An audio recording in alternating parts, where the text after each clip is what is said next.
임신. 그런데 어떻게 이런 말이 나와? 저도 당황스러워요. 검사 결과를 보여줬어요. 의사가 말했어요. 절대 아이를 가질 수 없다고. 그런데 남편이 30살 어린 여자애를 임신시켰대요. 그것도 쌍둥이를. 남편은 늘 말이 없었습니다. 결혼 18년 싸운 적도 웃은 적도 많지 않았죠. 저녁 식탁은 늘 조용했습니다. 국 끓는 소리, 숟가락 부딪히는 소리만 들릴 뿐이었죠. 아이들이 집을 떠난 후 그 침묵은 더 깊어졌습니다. 그날도 똑같은 저녁이었습니다. 된장찌개, 고등어구이, 김치, 늘 먹던 반찬들이 식탁 위에 놓여 있었죠. 남편은 밥을 한 숟가락 뜬 채 멈춰 있었습니다. 뭔가 이상했습니다. 손이 떨리고 있었거든요. 18년을 같이 산 사람의 떨림은 금방 알 수 있었습니다. 왜 그래요? 제가 물었을 때 남편이 숟가락을 내려놓았습니다. 그리고 말했습니다. 나 다른 사람 생겼어. 순간 세상이 멈췄습니다. 시계 소리가 유난히 크게 들렸습니다. 저는 웃었습니다. 농담인 줄 알았거든요. 하지만 남편은 웃지 않았습니다. 미안해. 더 이상 못 참겠어. 그 말이 진짜라는 걸 그제야 알았습니다. 손에 쥐고 있던 숟가락이 떨어졌습니다. 쨍그랑 소리가 너무 컸습니다. 누구예요? 회사 후배야. 30살 어려. 그 순간 모든 게 무너졌습니다. 30살 어린 여자. 그러니까 저보다 훨씬 젊은 여자라는 거였죠. 왜요? 뭐가 부족했어요? 물었지만 남편은 대답하지 않았습니다. 그저 고개를 돌렸을 뿐이죠. 그날 밤 남편은 방문을 잠그고 들어갔습니다. 저는 거실 소파에 앉아 아침까지 눈을 감지 못했습니다. 천장만 바라보며 지난 18년이 주마등처럼 스쳐 지나갔죠. 며칠 후 남편이 휴대폰을 꺼냈습니다. 사진을 보여줬죠. 젊은 여자가 남편 옆에서 웃고 있었습니다. 긴 생머리, 밝은 웃음. 제가 25살 때 모습이 떠올랐습니다. 아니, 그때의 저보다 더 예뻤을지도 모릅니다. 이제 나도 사랑받고 싶어. 남편의 목소리는 담담했습니다. 원망도 미안함도 없는 목소리였죠. 그게 더 끔찍했습니다. 일주일이 지났습니다. 남편은 점점 당당해졌습니다. 밤늦게 들어오고 주말엔 집에 없었죠. 어느 날 저녁 남편이 문을 열고 들어섰을 때였습니다. 얼굴에 이상한 미소가 번져 있었습니다. 큰일 났어. 제 가슴이 철렁 내려앉았습니다. 뭐가요? 애가 생겼대. 쌍둥이래. 그 말에 저는 숨이 멎는 줄 알았습니다. 남편은 휴대폰을 꺼내 초음파 사진을 보여줬습니다. 흐릿한 흑백 화면 속에 2개의 작은 점이 보였습니다. 기적이야, 기적. 의사도 놀랐대. 기적? 그 단어가 제 귓가에서 맴돌았습니다. 하지만 저는 기억하고 있었습니다. 3년 전 남편이 건강검진을 받았을 때의 일을요.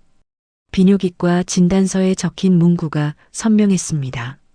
무정자증, 자연임신 불가능. 당시 저는 이미 40이 넘었고 아이들도 컸기 때문에 크게 신경 쓰지 않았습니다. 오히려 피임 걱정이 없어서 다행이라 생각했죠. 그런데 지금 쌍둥이라고? 잠깐만요. 당신 무정자증이잖아요. 남편이 어깨를 으쓱였습니다. 의사 말로는 극히 드물게 기적적으로 가능할 수도 있대. 그게 말이 돼요? 말이 안 되면 어때? 이미 생겼는걸. 남편의 목소리는 차가웠습니다. 마치 제가 축하해주지 않는 게 잘못인 것처럼요. 그날 밤 저는 인터넷을 뒤졌습니다. 무정자증, 자연임신 확률, 쌍둥이. 검색창에 단어들을 쳐넣었죠. 결과는 명확했습니다. 의학적으로 거의 불가능. 가슴속에서 의심이 자라기 시작했습니다. 저 아이가 정말 남편의 아이일까? 남편의 태도가 변하기 시작했습니다. 집에 있는 시간이 점점 줄어들었고 통화할 때는 꼭 베란다로 나갔습니다. 어느 날 저녁 남편이 서류 뭉치를 들고 왔습니다. 집 대출 정리해야 해. 왜요? 아직 5년이나 남았는데. 그냥 급전이 필요해. 얼마나요? 3천만 원. 제 다리에 힘이 풀렸습니다. 3천만 원이면 저희 저축의 전부였습니다. 왜 갑자기 그런 돈이 필요해요? 남편은 대답하지 않았습니다. 그저 서류를 식탁 위에 놓고 방으로 들어갔죠. 다음 날 저는 몰래 남편의 통장 거래 내역을 확인했습니다. 지난 2달간 수백만 원씩 계속 빠져나가고 있었습니다. 받는 사람 이름은 지워져 있었지만 저는 알 수 있었습니다. 그 여자에게 간 돈이라는 걸요. 저는 그 여자의 SNS를 찾았습니다. 이름을 검색하니 금방 나왔죠. 공개된 계정이었습니다. 사진들이 가득했습니다. 명품 가방, 고급 레스토랑, 제주도 여행, 그리고 남자들의 댓글들이 수십 개씩 달려 있었습니다. 오빠 보고 싶어요. 언니 오늘도 예쁘다. 다음엔 나랑 가자. 사진 속 그녀의 미소는 사랑에 빠진 사람의 미소가 아니었습니다. 뭔가를 계산하는 사람의 미소였죠. 저는 더 깊이 파고들었습니다. 그녀의 과거 게시물들을 하나씩 확인했습니다. 6개월 전 다른 남자와 찍은 사진이 있었습니다. 내 사랑라는 해시태그와 함께요. 1년 전에는 또 다른 남자가 있었습니다. 고급 차 앞에서 찍은 사진. 오빠 차 멋있다. 제 손이 떨렸습니다. 이 여자는 남편에게 사랑을 준 게 아니었습니다. 돈을 노린 거였죠. 그날 밤 남편이 또 서류를 가져왔습니다. 이번엔 차량명의 이전 서류였습니다. 차도 팔아야 해. 왜요? 출퇴근은 어떻게 하려고요? 택시 타면 돼. 대체 왜 이러는 거예요? 제가 소리를 질렀을 때 남편이 말했습니다. 애들 태어나면 같이 키울 거야. 미안해. 그 말이 너무 잔인했습니다. 함께 키우겠다는 말. 그러니까 그 여자와 그 아이들과 함께 살겠다는 뜻이었죠. 나한테 이럴 수 있어요? 18년을 같이 살았는데? 미안해. 근데 난 이번엔 진짜야. 진짜. 그 단어가 가슴에 비수처럼 꽂혔습니다. 그럼 저와의 18년은 가짜였단 말인가요? 며칠 후 남편이 집을 나갔습니다. 짐을 챙기는 것도 아니었습니다. 그냥 출근하듯 나갔다가 돌아오지 않았죠. 전화를 걸어도 받지 않았습니다. 문자를 보내도 답이 없었습니다. 사흘째 되던 날 문자가 한 통 왔습니다. 이제 나도 아빠 될 거야. 미안해. 그게 마지막이었습니다. 저는 동네를 나갈 수가 없었습니다. 어디선가 소문이 퍼졌는지 사람들의 시선이 따가웠습니다. 시장에 장을 보러 갔을 때였습니다. 아는 아주머니가 저를 보더니 딱 고개를 돌렸습니다. 다른 아주머니들이 수군거리는 소리가 들렸습니다. 저 집 남편이 젊은 여자랑 바람났대. 애까지 생겼다며? 에휴, 나이 먹고 창피하게. 귀가 다 들렸지만 모른 척해야 했습니다. 장바구니를 든 손이 파들파들 떨렸죠. 집에 돌아와 거울을 봤습니다. 주름이 늘어난 얼굴, 처진 볼살, 희끗희끗한 머리카락. 저는 언제부터 이렇게 늙었을까요? 남편이 떠난 이유가 이해됐습니다. 젊은 여자가 좋았겠죠. 저 같은 늙은 여자 말고요. 거울 속 제 얼굴에서 눈물이 흘러내렸습니다. 그날 밤 처음으로 술을 마셨습니다. 혼자서요. 소주 한 병을 비우고 나니 정신이 없어졌습니다. 핸드폰을 들었습니다. 남편에게 전화를 걸었죠. 신호음이 길게 울렸습니다. 한 번, 2번, 3번. 받지 않았습니다. 문자를 보냈습니다. 당신 정말 이러는 거예요? 18년이 뭐예요? 제발 돌아와요. 하지만 답장은 오지 않았습니다. 저는 바닥에 주저앉아 울었습니다. 한참을 울다가 문득 정신이 들었습니다. 아니야. 이렇게 무너지면 안 돼. 저는 눈물을 닦았습니다. 그리고 결심했습니다. 끝까지 진실을 밝히겠다. 잠이 오지 않는 밤이었습니다. 저는 앨범을 꺼냈습니다. 결혼식 사진이 제일 먼저 나왔습니다. 25살의 저와 29살의 남편. 둘 다 참 어렸습니다. 남편은 그날 제게 말했습니다. 넌 내 마지막 사람이야. 그 말을 믿었습니다. 정말로 믿었죠. 신혼 때는 행복했습니다. 돈은 없었지만 웃음은 많았죠. 작은 원룸에서 라면을 끓여 먹으며 꿈을 이야기했습니다. 나중에 집 사면 마당 있는 집으로 살자. 남편의 꿈이었습니다. 저도 그 꿈이 좋았죠. 아이들이 태어났습니다. 첫째, 둘째. 바쁘고 힘들었지만 그래도 행복했습니다. 남편은 열심히 일했습니다. 새벽에 나가서 밤늦게 들어왔죠. 저는 집에서 아이들을 키웠습니다. 10년쯤 지났을 때 드디어 집을 샀습니다. 마당은 없었지만 그래도 저희 집이었습니다. 명의는 남편 이름으로 했죠. 당신 명의로 하세요. 당신이 번 돈이잖아요. 제가 그렇게 말했을 때 남편이 웃었습니다.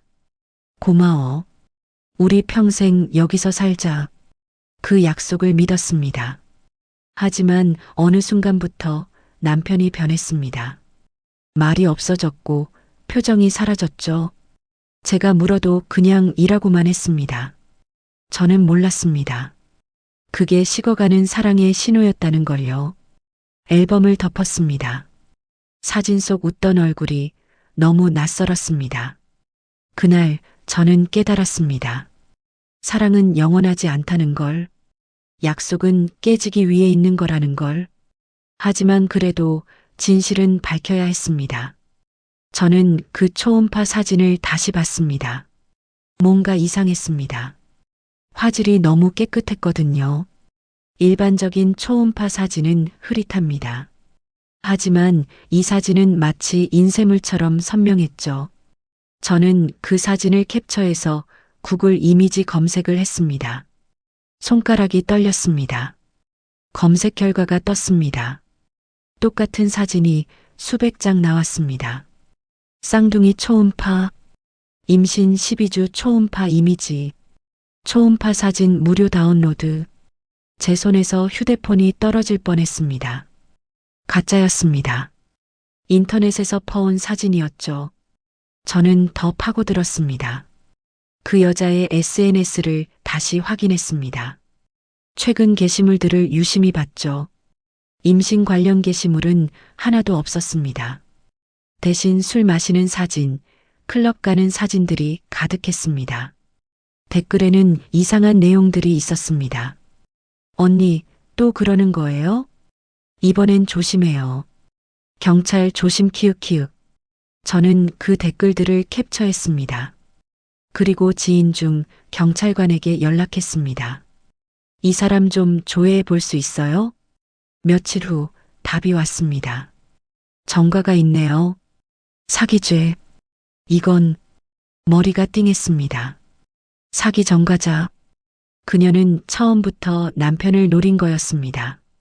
저는 은행으로 달려갔습니다. 남편 계좌의 거래 내역을 전부 뽑았습니다.